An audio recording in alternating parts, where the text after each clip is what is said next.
Hello everyone and welcome back to a video here on the second channel where we're going to be discussing the latest snapshot and the previous one with the glow squid as well. First of all though, actually got some Minecraft news for you as there's been a tweet from Jasper who creates the textures for this game. Although this isn't really news, Jasper's just trying out some alternative textures for the hanging roots. So here you can see the original texture and then the next image shows us an alternative texture. Personally, I don't really care too much for either of these. I could take either one. I think I prefer the original a little bit more. It's hard to see how you would work these into builds. So in terms of use in caves, I think the first one looks better. Anyway, if you want to go and leave some feedback for Jasper, there'll be a link to that tweet in the description box below.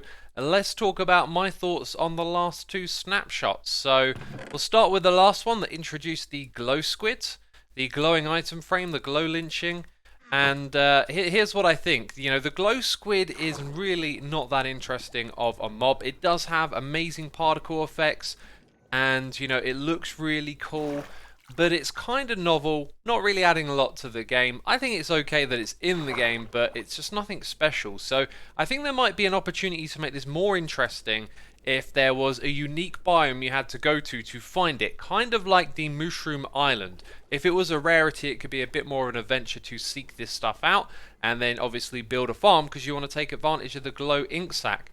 Now I think as it currently stands, this isn't a particularly great feature. Reason being that in order to see this thing in action, it needs to be nighttime. And when it's nighttime, that's when mobs can spawn, right? Oh yeah, I got night vision on. So it doesn't look any darker. But you know how this works, right? This will stay lit in the, and the items in it, of course, in the nighttime compared to the daytime. Problem is, like, you tend to light up your builds. So if you're going to leave some item frames around and you want them to be visible, you're probably also not going to want to have mobs spawning nearby. So I believe that this feature could become more useful if there were more ways to disable mob spawning. And I think, you know, an idea that's been thrown around a lot is giving beacons the ability to block mob spawning in their area.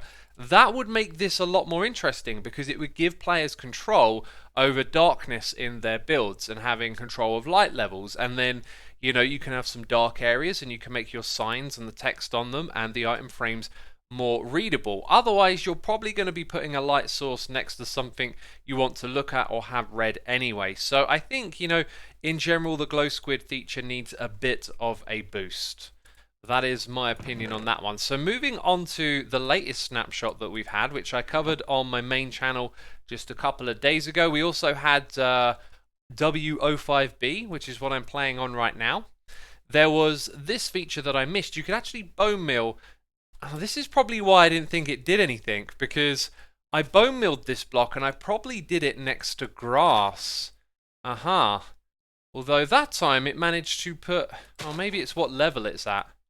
So, you know, when you investigate new blocks, I've got a list of things that I try out on them, and bone meal is one. So it would appear that it kind of works on the same level. I've still got to work out a lot about this. So if I bone meal this, it's then, yeah, going to be able to put things on top of the grass, but it doesn't actually change the grass block. There's only certain types of block that it will change. Sand appears to be one of them. So sand is changeable, stone is changeable, podzol is not, according to this. So there's a feature that I kind of overlooked. And if I'm not mistaken, the Dripleaf, this stuff right here, is not really renewable, because if you grow it with bone meal and then break it, you only tend to get one back. And I'm not sure there's a way to multiply the amount that you have. And you currently get them from, you guessed it, the Wandering Trader. So if these are going to be found in caves, it still means that you're going to have to seek them out to use a certain quantity of these. They need to be renewable, and I don't think the Wandering Trader is good enough, but of course we have to wait and see what Mojang do. As for these other features here, I really like them. I don't have too much to say. We now know that they're renewable, they're going to be great for building, and yeah, they're pretty awesome. You can see I've got them down here as well. There was something I was going to remark on. I think it was just that I liked them, and that having more leaf blocks is great. More variety is always good, and I just can't wait to see how it's implemented, which is kind of true of a lot of this stuff, right? We've got to see how it's put into the game. Obviously, the Lush caves are going to add them in aesthetically, but I think the other important thing is to make sure that they become renewable resources. So is there going to be an azalea leaf sapling, basically, and an azalea leaf tree? I suspect so, because there is that tag for logs. In fact, I think if you press F3 when you look at this, it says on the side, azalea log replaceable. So this is a block that can be replaced by the azalea log. And like when you grow, regular trees, they can grow through the leaves of other ones. If you've done a bit of tree farming with some bone meal, you've probably experienced something like that. So it's quite likely it's going to come in the form of a tree, and we'll probably see an azalea sapling as well. Now, the spore blossom that we have here, this currently doesn't really do a lot. All it does is sit on top of a block, and I think it might be a smart idea to actually let it go on any side of the block, but currently it's just the top one. This also came with 2 particle effects attached to it, and we only see one of them happening right now. And in the Minecraft Live video, these could close, okay? And I thought it would be really cool if that could interact with redstone, like a flower that interacts with redstone. A little bit strange, but imagine that if it were powered. Oh, I didn't know they could float. Well, there you go. I learned something. Can we stand on it? No, you go through it. You put that in a parkour course and sort of throw someone off. That's probably going to change, isn't it? I don't think that's going to stay. If it did, that would be very interesting. But anyway, I was thinking, if this thing is going to close and open and change the particle effects, powering it with redstone would be really cool. Because imagine having this in your base, right? You don't actually look up at this, but the particle effects drip down as you walk through an area, and yet you can turn that on and off using some redstone. I thought that would be just a really cool way to make that more interesting. And that's what they got to do with everything they add in this game, is always see an angle to give the game something that it doesn't already have, which they've done with those drip leaves with the parkour interaction. And speaking of that, the glowberries, I said it in my video, the snapshot video on the main channel, I'll say it again.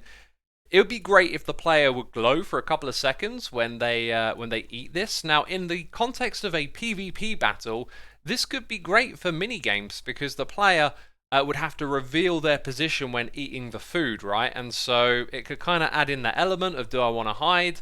Do I want to start to recover health by eating? And am I going to give away the location to, the person that I'm playing against? So I thought that would be a cool thing for the glowberries.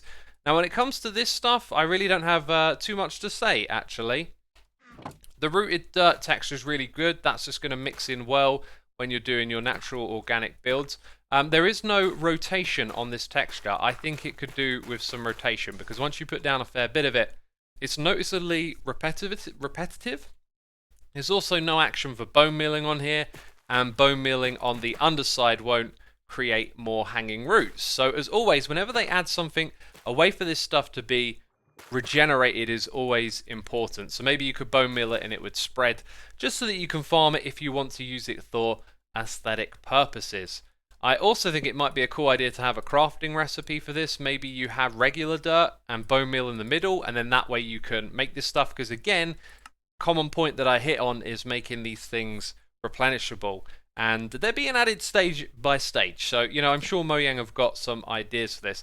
The last thing that I want to say, though, is that we've used bone meal a lot with these new features, and I think that bone meal is becoming more and more valuable in this game. In fact, it's always been really valuable. One of the things that is going to introduce regular casual players into farming is bone meal, because it's so useful, and they've added ways to get it through composting. And by the way, you can compost a lot of these new things here.